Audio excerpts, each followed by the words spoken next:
ជំរាបសួរក៏ដូចជាសួស្តីពុកម៉ែបងប្អូនទាំងអស់គ្នាបងប្អូនបើសិនជាបងប្អូនទៅផ្សារហើយបងប្អូនទាំងអស់គ្នា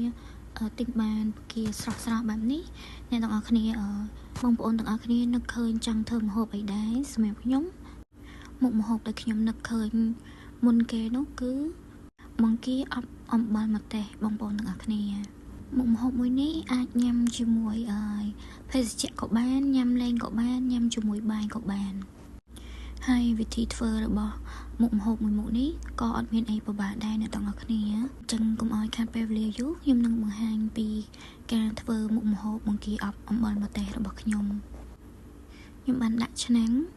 ហើយនឹងខ្ញុំបានយកលឹកគ្រៃលឹកក្រូចហើយនឹងរំដេងយកទៅក្រានៅខាងក្រោមឆ្នាំងបន្តិចអ្នកទាំងអស់គ្នាបន្ទាប់មកទៀតខ្ញុំដាក់បង្គាយើងចូលហើយគ្រឿងដែលនៅសល់នោះខ្ញុំក៏បានចាក់ចូលជាមួយគ្នាដែរហើយតួអង្គសំខាន់បំផុតនោះគឺម្ទេសបុកជាមួយនឹងខ្ទឹមសចំណែកឯប៊ឺហើយនឹងប្រេងខ្យងក៏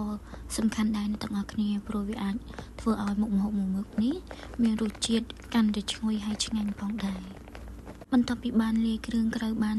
សព្វគ្រប់អស់ហើយខ្ញុំបានថែមប្រេងឆាម្សៅស៊ុបប៊ីចេងនិងស្ករបន្តិចដែរបន្ទាប់មកអ្នកទាំងអស់គ្នាអាចបិទគម្របវាបានហើយអ្នកទាំងអស់គ្នាអាចបើកគម្របវាដើម្បីកូរកុំឲ្យវាខ្លោចបានអ្នកទាំងអស់គ្នាហើយភ្លើងយើងអាចថែមថយទៅតាមបង្គារបស់យើងមុខម្ហូបមុខនេះងាយស្រួលហើយធ្វើលឿនទេអ្នកទាំងអស់គ្នាមិនចំណាយពេលយូរហើយឆាប់បានញ៉ាំទៀតចំណែកឯខ្ទឹមសនិងម្ទេសអ្នកទាំងអស់គ្នាអាចដាក់តាមអ្វីដែលអ្នកទាំងអស់គ្នា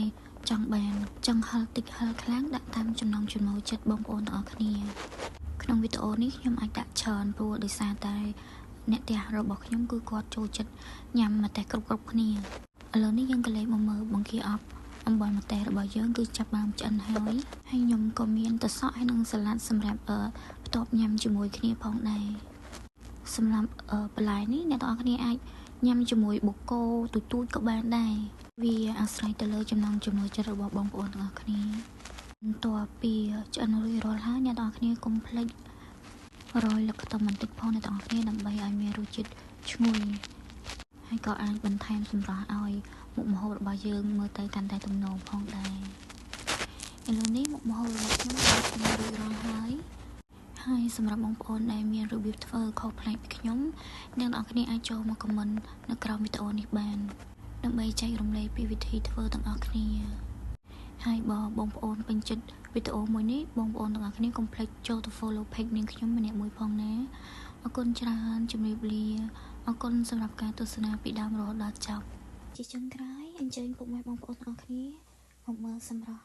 បង្គាអប់អំបិលម្ទេសរបស់យើងទាំងអស់គ្នា